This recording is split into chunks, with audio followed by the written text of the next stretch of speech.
পুরুলিয়ার ছেলে প্রিয়াংশু দাস এবার বঙ্গ গৌরব রত্ন সম্মানে সম্মানিত হয়েছেন। তার এই সম্মানে গর্বিত যেমন তার পরিবার, তেমনি গর্বিত সারা পুরুলিয়াবাসী। প্রিয়াংশু দাস, বয়স 15 বছর, পুরুলিয়া শহরের গাড়িখানা অম্বরীশ পল্লীর বাসিন্দা। তার প্রতিভার বিকাশ হয় 7 বছর বয়স থেকে। 7 বছর বয়সে নাচের জগতে পা রাখে প্রিয়াংশু। 2019 সালে বাংলা কলস চ্যানেলে চকদের ডান্স সিজন 6-এ নিজের প্রতিভার পরিচয় দিয়েছে। সুপারহিট পর্যন্ত থাকা 2019-2020-তে সৃষ্টি টিভিতে champ of dance season 5 first runners up ও 2020 সালে স্টার পারফর্মার অফ বেঙ্গলের প্রথম স্থান অধিকার করে। পশ্চিমবঙ্গের প্রায় সব জেলা থেকে কম্পিটিশনে অংশগ্রহণ করে নানা স্থান অধিকার করেছে। তার এই প্রতিভার স্বীকৃতি হিসেবে ট্রু ব্র্যান্ড ও অরণ্য বাংলা ফাউন্ডেশনের পক্ষ থেকে 2024-এ বঙ্গশ্রেষ্ঠ সম্মানে সম্মানিত করা হয় কলকাতার সায়েন্স সিটিতে, এবং 2025-এর ওয়েস্টার্ন ডান্সের কৃতিত্ব দেখে তাকে সম্মানিত করা হয় বঙ্গগৌরব রত্ন সম্মান 2026-এ। তার এই সাফল্য গর্বিত তার পরিবার সহ জেলাবাসী। মাস্টার প্রিয়াংশু দাস কে অনুরোধ করব স্টেজে আসার জন্য, এবং টিমকে রিকোয়েস্ট করব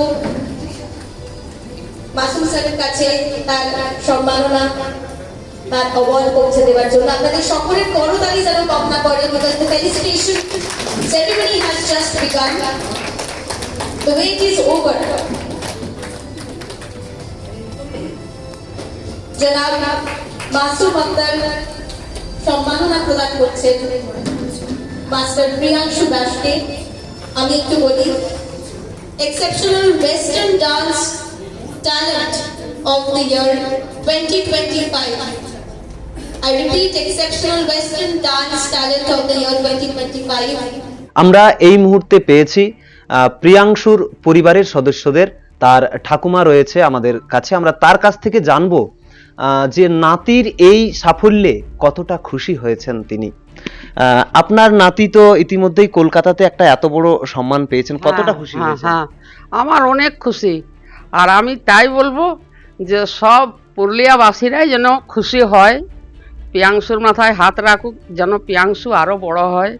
এইটাই আমার মনোকামনা, এটাই আমার খুবই খুশি। আমি তো খুবই খুশি।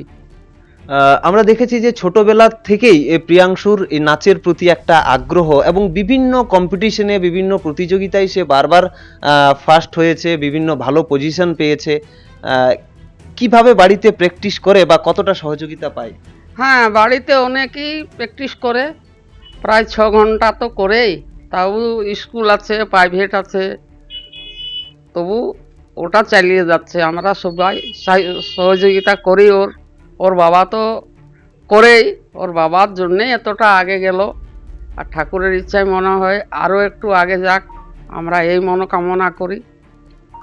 আগামী দিনে আর কোন সাফল্যে দেখতে চাইছেন, কি দেখতে চাইছেন নাতিকে আগামী দিনে? আগামী দিনে চাইছি যেন এর থেকে আরও বড় পুরস্কার আনুক, আরও বড় হোক, বড় চ্যানেলে যাক, এইটাই মনস্কামনা করছি।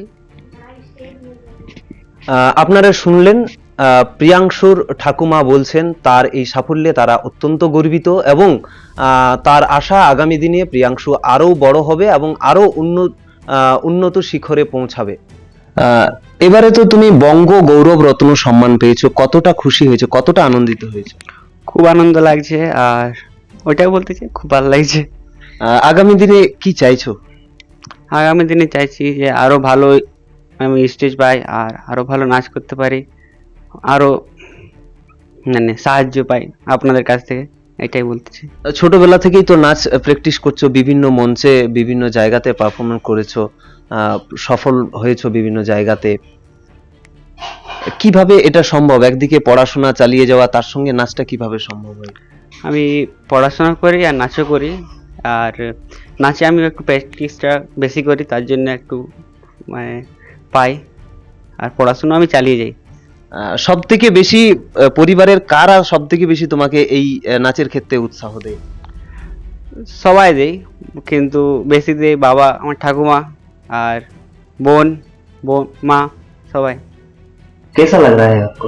बहुत अच्छा लग रहा है, और मैं ऑडियंस से यही बोलना चाहूँगी कि मेरा बेटा को और सपोर्ट करे, और बड़ा स्टेज पे पहुंचाए। এর আগে 2024-এ বঙ্গশ্রেষ্ঠ সম্মান পেয়েছিল, আর এটা একটা বাড়তি পাওনা, কারণ প্রিয়াংশু যেভাবে কাজ করে এই লাইনে ওয়েস্টার্ন ড্যান্সের জন্য পেয়েছে।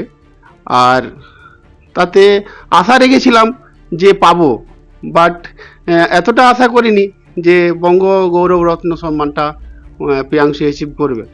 আর সবথেকে বড় কথা হলো যে প্রিয়াংশুর স্কুলের টিচারদের যে সহযোগিতা পায়, সেই সহযোগিতার জন্যই প্রিয়াংশু আজকে এই জায়গাতে পৌঁছেছে। কারণ স্কুল থেকে পুরোপুরি একে ছাড় দেওয়া হয়েছে। জেলা স্কুলের প্রতিটা স্যারকে ধন্যবাদ জানাবো। আর বাড়ির সকলেই সাপোর্ট করে ওর প্র্যাকটিসের জন্য, সবাই, ওর মা, আমার বাবা, এই আমার ছোট মেয়েটা, সবাই, এমনকি পাড়ার লোকও মানে সহ্য করে, কারণ সবসময় গান বাজতেই থাকে, ও প্র্যাকটিস করছেই। গ্রাম মানে পাড়া থেকেও কোনো কমপ্লেন আসেনি, ফলে পাড়ার লোককে ধন্যবাদ জানাবো। বাবা হিসেবে কতটা গর্বিত? প্রতিটা বাবারই একটা স্বপ্ন থাকে যে আমার ছেলে এখানে যাক, ওইখানে যাক। অনেক কথা শুনতে হয়েছে নিজেদের লোকের সামনে, অনেক কথা শুনিয়েছে। আজকে তাদেরকে দেখাতে চাই যে কষ্ট করলে সবই অ্যাচিভ করা যায়। শুধু পড়াশোনাটা নিয়েই এগুলো হবে না, ওর যখন গড গিফট একটা দিয়েছে ভগবান, সেটাকে নিয়ে আমি এগিয়ে যেতে চাই। কারণ এখনকার যা দিনকাল হয়েছে, ওর যদি এক্সট্রা একটা কিছু থাকে, তাতে ভবিষ্যতেও কিছু একটা জায়গায় পৌঁছবে। আর আপনাদের আশীর্বাদে সে তো পৌঁছেই গেছে।